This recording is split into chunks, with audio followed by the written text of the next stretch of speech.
Ladies and gentlemen, Stephen Davis is in the house on this episode. We were just talking about we're still here at Student Action Summit in Tampa, Florida, and you've done Lord only knows how many interviews. We've done a few as well. Yeah, we've done a lot. And so we're sitting here listening to that music. It's weird because you go into it, you're like, another interview, and then you hear the music. Like, yeah. And it's like, I can do this. I got this. I got to talk more. I got to talk. How are things, man? What's going on? They are good. They are fantastic, man. But, you know, here at this conference, this has been amazing. They've been running me ragged, but you know, this is what we need to do, honestly. At the end of the day, we need to take back this culture, right? And so the work that we're putting, I mean, come on now. I mean, the work we're putting in is necessary. Speaking about taking back the culture, with the nuclear family, we got a recently engaged man right here. How was that, dude? You did it on stage, yes, I sir. saw. Yes, so sir. I barely missed it. Did she know it was going to happen, or no? So she had no idea. No clue. Wow. And that was the beauty of it. There was a lot of undercover things I was trying to do to make sure that she wouldn't find out, right? Yeah. I sent the ring off with one of my coworkers, and we named it Codename Sandwich, right? Yeah. And he sent me a text we were watching a movie, and he sent me a text saying the sandwich has arrived, and it popped up on the screen of the movie because I was playing it off my cell phone onto the main screen. Yeah. And she's like, the sandwich has arrived. I was like, I'm hungry. I'm hungry. Oh man, that's perfect. Yeah. And so how did you get her backstage and everything without her figuring it out? Well, no, we didn't get her backstage. I was backstage. Usually we're always together in everywhere we go and everything we do, right? But at this particular time, at this particular moment, I was backstage because I was going to go onto the main stage and invite her up from the stands. She was in the front. Right. So I told her I'll be back there, and we got to do some things. I got to do some things with Charlie, so don't mind me. And she's like, okay, well, I'll give you some time. And I came out on the main stage, and she was shocked, and I brought her up to sing happy birthday because she did suspect something was going on at that point. So it was her birthday as well. Okay, got it. So I disguised it as me bringing her on stage. I'm just going to sing you happy birthday and have the crowd do something. Come on now, I know what I'm doing now. So after a while, I started talking and gave a little monologue after the happy birthday, and then she started figuring things out. And then when I dropped to one knee, she knew exactly what it was, and it was fantastic. It's pretty hard to mess that up. What it is once you go down to the knee, kind of thing. Hopefully she's figured that out. She knows what's happening. Well, that's great, man. Congratulations. I think that's awesome. Thank you. So you came out to hang out with us a while ago. Did you know you were going to do it when you visited us? Or did you decide after? Did you already have it in your mind that you were going to propose? I had it in my mind. I hadn't planned it all out yet. Okay. There was so much that needed to go into it, and I didn't exactly know how I was going to get down. But because naturally I made it about me. Yes, and I was okay. That's okay. I was like, I just saw the guy. He didn't mention anything about it. I was like, what in the world? I wasn't 100% at that time. Okay. Then me and Alyssa convinced Stephen that he needed to get married. Thank you, Alyssa. That's what I'm going to say in my mind from now on. I am responsible. Hey, dude, I was there to take photos for them. I know, and Zach was there too. No, they didn't tell me about it. I get there, and they're like, oh, you must be here for the engagement. And I'm like, what engagement? You know what? Hey, man, the Dear America crew, making dreams happen. It's capturing moments. It's because of us, guys. In real life. Yeah, exactly. Okay, all right. We got to talk about serious stuff now. Yes, sir. Yes. That's all we talk about is serious stuff. Clearly. Let's talk about black people. No, I'm just kidding. I'm kidding. But seriously, let's talk about things that are going on in America right now. Okay, so we're seeing the economy in shambles. Oh, man. We're seeing all this stuff, and the people that are being affected the most are your lower income families, your impoverished neighborhoods, etc., which unfortunately does impact a lot of black America. Yep. So talk to me about that. I know that you have, obviously you have family, you come from all these things. Yep. Talk to me about what is Joe Biden's economy doing to, the impoverished communities that we have in our societies? Absolutely nothing. Absolutely not. See, it's a typical thing that the left does, right? They promote every 2 to 4 years. Look, we're going to do this for you. We're going to do that for you. We're going to uphold you. We're going to stand behind you. No, they don't. They don't at all. They promise a lot of things. Of course they're going to do that. But at the end of the day, they never deliver. And at the end of the day, we are not some subgroup of America. We are Americans. So just do for America. Do for America. That's all we ask, right? Yeah. And you look at the situation. Of course, they're still going to promise things, and they perpetuate the state of fear as well when it comes to the black community. That's how they keep us ensconced. They keep us ensconced in fear, and that's how they keep us enslaved, I'll say. Right? They keep us on a Democrat plantation. Yeah, you can say that. I can't say that. Yeah, Graham did not say that. For those listening on audio, Stephen identifies as a black man. And so, I identify. For those of you watching, it makes more sense. So I just wanted to get that out there really quick. Disclaimer. Disclaimer. Yeah. Graham Allen did not say. That's all I need. Said it. Yes, Stephen Davis said it. Definitely. Okay. All right. So yes, I agree. I always say that we don't need the government to help us. We need the government to get out of our way. And because I'm not under this illusion that black people need saving. They don't need saving, just like Hispanic cultures don't need saving. Just get out of the way. That's it. Stop dangling this carrot that the government's going to give you all this money and do all this stuff, and just let people do what they do, which is take care of themselves and their own. How about that for an idea? I mean, you look at the advent when welfare came into the picture. You see the decline of the black family. They told basically welfare said. I always say there's two things that tore down the black community. It's welfare and feminism, right? Okay. Welfare said get that man out of the home. Right. And we'll give you that money, right? Do you want this money? We'll get that black man out of the home. And then feminism said, you don't need a man in the first place. Yeah. Okay? You are good all by yourself, all that type of mantra. And now, as you see, the denigration of the black family. But when it comes to big government policy is what has been tearing down the black community for far too long. Yeah. So we do need the government to get out of the way. You're not helping by giving more money, just reparations, what they're talking about. Yeah. Every 2 to 4 years, they bring up reparations, daggone it. That's not going to do anything for the black community. We need the black community to do for ourselves. That's what we need. Yeah. We need to be able to look at ourselves and be like, you know what?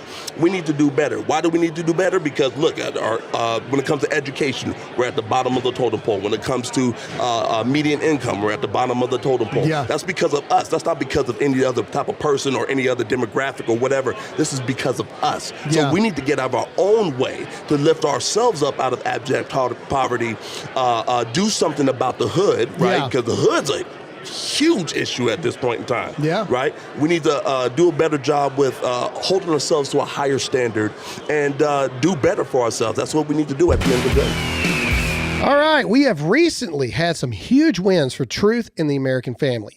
It feels like the pendulum may be swinging back to that time of great American values, and the center of that change has to be the family. Your family. Ronald Reagan once said, all great change in America starts at the dinner table. There's no company doing more to help you bring your family and friends to the table than Good Ranchers. Good Ranchers delivers a 100% American meat experience to your door. They guarantee you meat that is born, raised, and harvested here in the U.S. so that you know where it comes from and who you are supporting. You're already buying meat, so why not buy in the way that strengthens the American farm? Your country and taste buds will thank you. Not only that, I personally eat it all the time. It is a mainstay at my house, and we use it and eat it just about every single day. Make sure to use my code GRAHAM, that's GRAHAM, to get $30 off your order. Plus, get free express shipping. You can make gatherings at the table common again with Good Ranchers. Take advantage of this offer before it's gone. Go to goodranchers.com/Graham to start bringing people to the table, creating change in America, and eating seriously delicious food from Good Ranchers. So on that, here's something that I'm literally throwing this out for the first time. Mm-hmm. I don't have a problem with Black America. Mm-hmm. I have a problem with Hispanic America, white America. Right. I have a problem with woke black people. I have a problem with woke Hispanic people. Come on. I have a problem with woke gay people. I have a problem with woke white people. Yeah. I have so a problem. woke people in general. Yeah, woke culture is what I actually have a problem with. And so now that you're here, I actually want to pick your brain a little bit. So literally not too long ago, I was at a church service, and Father's Day just happened to fall this year on Juneteenth. You got it. And so I want to tell you what happened, what I felt, and then I would love to hear your thoughts about it, whether you agree, disagree, just honest opinions. So get to the church, all right? It's Father's Day, okay? The Sunday before, pastors challenged dads, all right? Challenged them. Be the spiritual leaders of your home. Be the head of your household. Don't take Sunday off because it's Father's Day and drink a beer and all that other stuff. Bring your family to church because it's our job as the head of the households, right? So we were challenged. Okay, we show up. All right, we show up, and I wasn't expecting like, oh, dads, all this other kind of stuff. But I mean, you got dudes, especially black fathers, that maybe they got some kind of criminal past. Right. Maybe their family's falling apart, or maybe their children are involved in things. You got guys that are literally like dragging themselves and their family into church by the skin of their teeth, man. They are just longing for something, some kind of something. When I tell you that this church, maybe 10 seconds at the beginning, it was like, dads, we just want to say, we love you guys, Dad, and da-da-da-da-da. Happy Father's Day. Oh, by the way, tonight we're having a Juneteenth celebration. We're grilling out. We're giving away prizes, blah, blah, blah, blah, blah. And they go on for 5 minutes. Anyway, fast forward through the whole sermon. There's no talk about fathers at all in the sermon. And then at the end, they talk about the Juneteenth celebration again. And then when I tell you, Stephen, the whole crowd got, like, you could hear a pin drop in the thing because it was so uncomfortable. It was so uncomfortable that the campus pastor had to come out and basically say, hey, guys, if some of you are, like, feeling weird about this or blah, blah, blah, blah, blah, you're the exact people that need to be here tonight, basically because you're racist, kind of thing. So here's the problem I had with it after I tell you that story. I don't have a problem with Juneteenth. Right. I get it. Okay, I get it. Yeah. It's not actual Independence Day. Right. But I understand the cultural relevance of Juneteenth. I get it. Do I think that it's being used as an active effort to diminish the 4th of July? I believe that to be so. Here's the problem I had with it. You know what actually goes across all races? Fathers. You know what actually doesn't see a skin color? Fatherhood. Come on. And they had an opportunity to not be political and not be racist in the church, but that's exactly what they did. Now, correct me if I'm wrong, but I'd love to hear your thoughts about that. Yeah, one thing. First, it's unbelievable that fathers are not given their just due. All right, we have such a monumental responsibility on our back as fathers, right? As the leaders of the home, not only leaders of the home, but leaders of society, and cultures rise and fall on the backs of men, right? If we are weak-minded men, given into licentiousness, cultures will typically fall. Societies will fall. Empires will fall. If we're strong, if we're robust. I mean, look at World War II. Those were 17-year-old, 18-year-old kids are men standing up for what's right and going out. I'm going to stand for my daggone country. I'm going to stand on principle. I'm going to stand for my fellow man. And they go out there and give their lives as men. That's what men are. But you look at it now and, Father's Day is relegated to getting a tie. Get a tie. Good job, Dad. I don't even like ties. You know what I mean? It's unbelievable. So I hate the fact that manhood has been denigrated, toxic masculinity. You hear all these different concepts that are denigrating to manhood and fatherhood as a whole, and it's ridiculous and it's sad that this is happening. But you can see the downfall of culture due to this fact, right? You see fathers missing out of the home What happens to the home? What happens to the child? Usually the child is, growing up in some type of bad situation where they turn to crime or they turn to drugs. Or it's a generational cycle that keeps going on and on and on. You got it. So there's a horrible thing that's going on when it comes to manhood and when it comes to fatherhood. We're denigrated as men. We're denigrated as fathers. We're acted as if we're unimportant.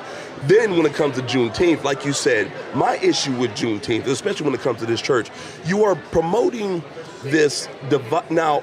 Juneteenth in and of itself is indeed a good thing. It's a great day. Yeah, as a Black American, what what does Juneteenth mean to you as a Black American? Well, it was the liberation of slaves. So in Texas, right. yeah, they were the last ones to find out about it. Right, yeah, right, and that's a worthy thing to celebrate. However, what is being the left takes every situation, they use it as a weapon, right? To beat us about the head, when it comes to us Americans, us patriot-loving Americans, they beat us up the head when it comes to these different holidays that they try to use to divide America and Americans, right? Yeah. And that's what Juneteenth is. They use it to divide America and say, hey, Black people, this is your new Independence Day. This is your actual Independence Day. Yes. Don't celebrate what the rest of you are a section, right? You're just a section of America, and I hate that. Yeah, but see, even that, it doesn't make sense to me, and here's why.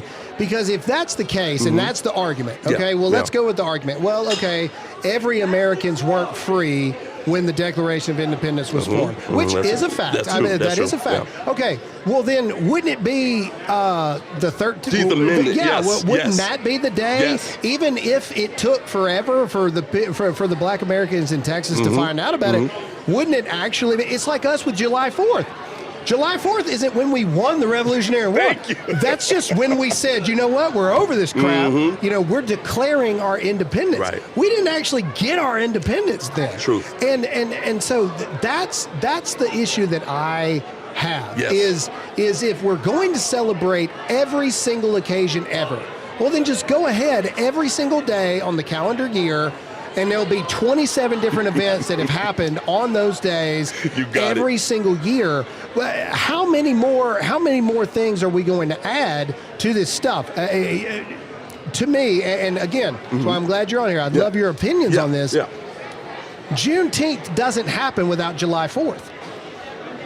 And so, I mean, correct me if I'm wrong, but that's what gets me. It's like I understand the cultural relevance. Yeah. I understand. I understand the stains that America had in the beginning.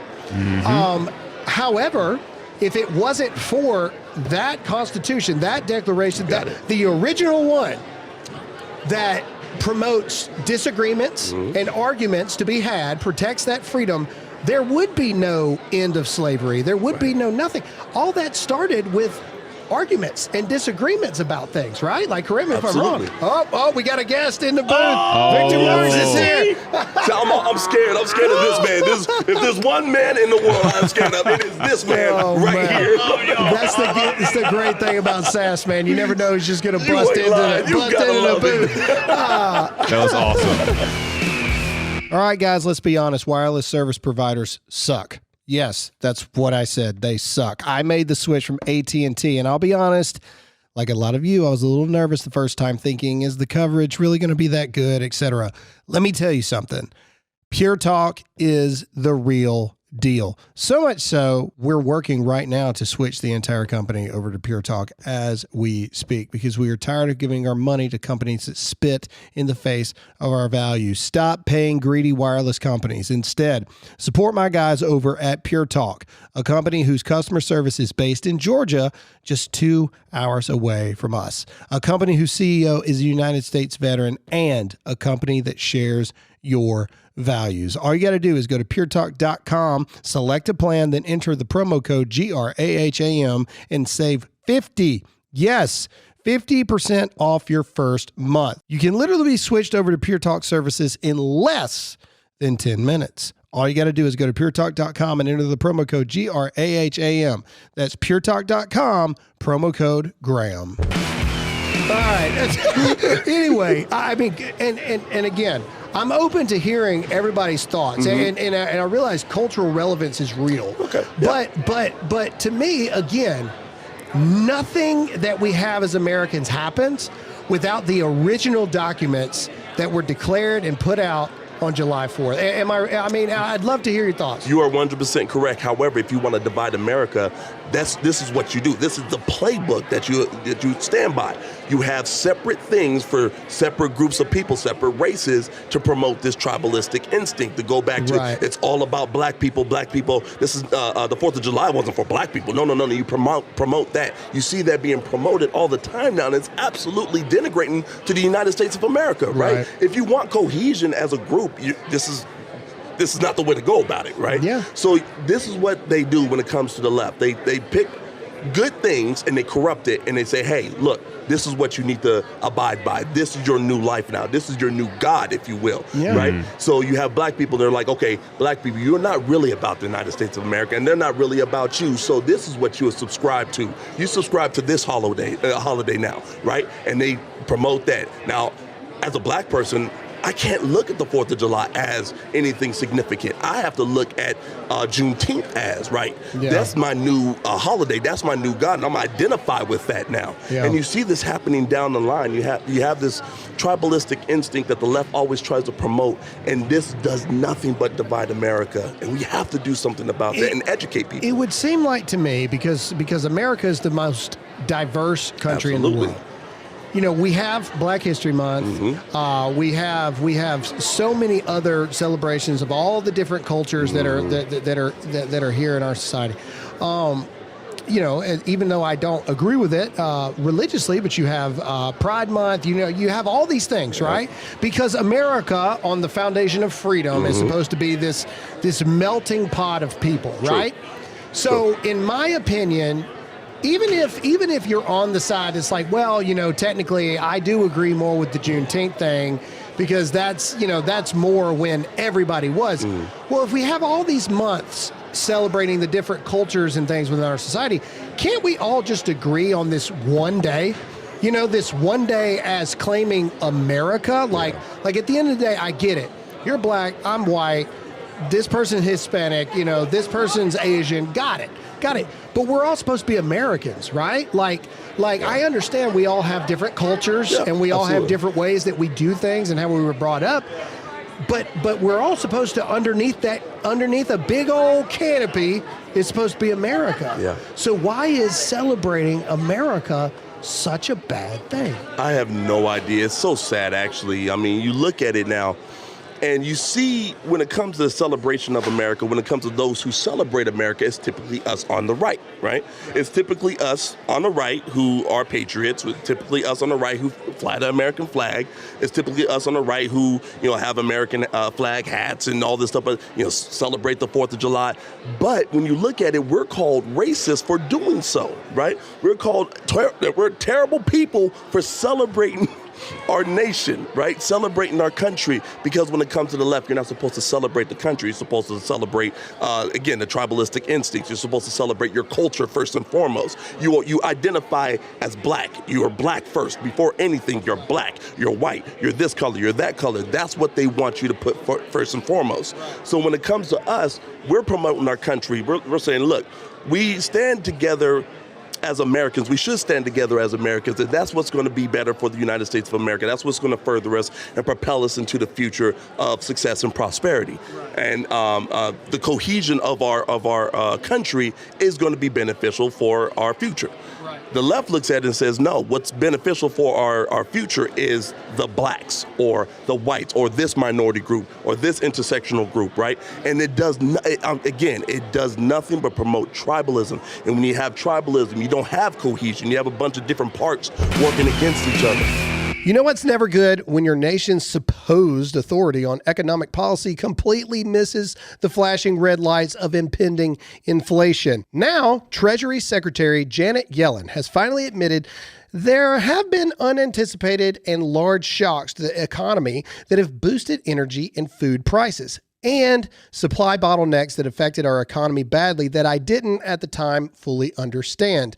Well, Janet, who did understand, that would be real Americans and the people who invested in gold and silver with Birch Gold Group. They're protecting your savings from a highly turbulent economy by diversifying their 401k or IRA into gold, physical gold. And it's not too late for you to take action now. Text the word Graham, that's GRAHAM, to 989898 and get a free info kit on diversifying and protecting your savings with precious metals. With an A+ rating from the Better Business Bureau, countless 5-star reviews, and thousands of satisfied customers. Text the word Graham, that's GRAHAM, to 989898 for a free, no obligation info kit now. Yeah, that's what we have. See, in my opinion, the longevity of that, it doesn't work. No. Religion is a different thing. Religion, I mean, there's religions all over the world that live in countries and go about their business and things like that. But for a country like America, go to China, see how many black people are hanging around. Like I'm being, or white people. Like I'm serious. Like just go. Tell the truth. Is it 99.9% Chinese people? Did you guess that? Because that's the truth. But when you have America, if you put the culture first, as opposed to being America first, then I didn't even mean to do that. But you put I am an American first. Yes.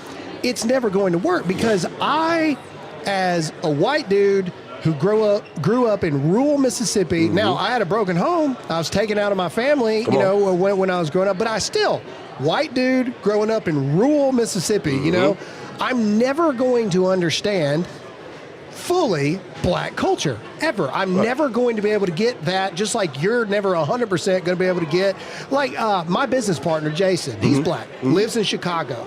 He was telling me like just minor cultural things that I never would have imagined in my life. He was like, he's like, one thing that white people do that'll get you hit in Chicago black culture. He was like, white people will be like, how much money I owe you?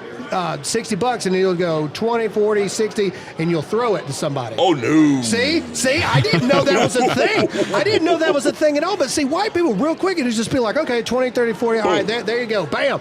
Jason's like, black culture, you gotta roll it nicely and you hand it to another black person. See, but that's what I mean. Like that's just differences in culture that we're never gonna know all that stuff. No.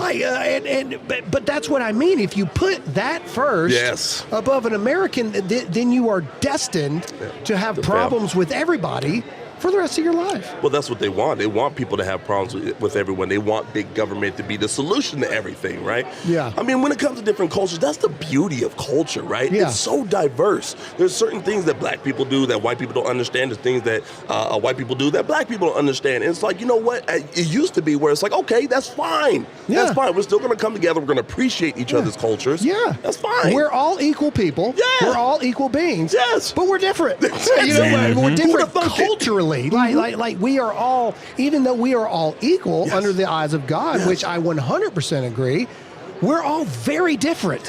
Every single person. My wife is white. We are completely different people. I mean, like men are from Mars, women are from Venus. I mean, like it's just like to me, it seems like to me, and again, I'd love your thoughts on this. It would seem like to me, and I'm actually quoting my business partner. Let's go. He's like, real racism no longer exists. Right. There's a very tiny fraction, but as far as like it even being remotely real racism is not there. And Jason's his name. He was telling me, he said, racism is, I have power over you, and because I don't like the color of your skin, I'm going to use that power to shun you out of things, or to abuse you, or to get you out of the way. That's real racism. We're confusing racism with preferences now. And so like Jason was telling me, he's married to a white woman, and he was telling me, and I'm curious in your culture, if yours is the same experience. Yeah. He said the people that have a problem with him and his wife are black people. Of course. is that true? That's exactly it. Interesting. That's so interesting to me. There's been a lot of movies with this type of ideology, like Save the Last Dance. There's different films where it's always the black person who has a problem with the interracial relationship or interracial marriage, right? Yeah. We've sold out, apparently, right? We can't go outside of our race unless we're considered a sellout, right? Which is asinine. It's absolutely, you know what? I find this person to be the best person for my future, right? Yeah. I can build a family around this person. I see greatness when it comes to me and this person's relationship, right? So that's what it's about, right? Me and my woman, because I'm in an interracial relationship as well, right? Well, I know. That's why I brought it up. Exactly. And I've been with black women. I've been with Hispanic women. It just so happened that this woman is white, right? Yeah. It's not the color of skin. I thought it was that one guy named Martin Luther King Jr., daggone it. Goodness gracious, that says the content of character. I have a dream. Thank you. Yeah. Content of character as opposed to color of skin. And I looked at my woman's character and I said, you know what, this is the type of person I need to be with. The content of her character is just astute. It's so great. It's so grand. This is what I want for my future. Yeah. I don't care about the color of skin. She can be wrapped in pink for all I care. I don't care. I care about the content of character. And if people can get back to that instead of saying, hey, especially when it comes to the black community, because again, you're called a sellout, right? Which is kind of interesting because they always say that when it comes to black conservatives, but when it comes to black liberals, right, who are dating outside of the race, they get a pass all of a sudden. Yeah. So it's just kind of funny how that works. Well, I don't know a much better way to end it than on that kind of note right There we there. go. Stephen killing it as always. Stephen, real quick, where can people go to find out what you got going on and everything that you're doing? Yes, so you can find me on Instagram at Stephen Davis 1776. You can also find me on Twitter as Stephen D 1776 and on YouTube Stephen Davis 1776 as well.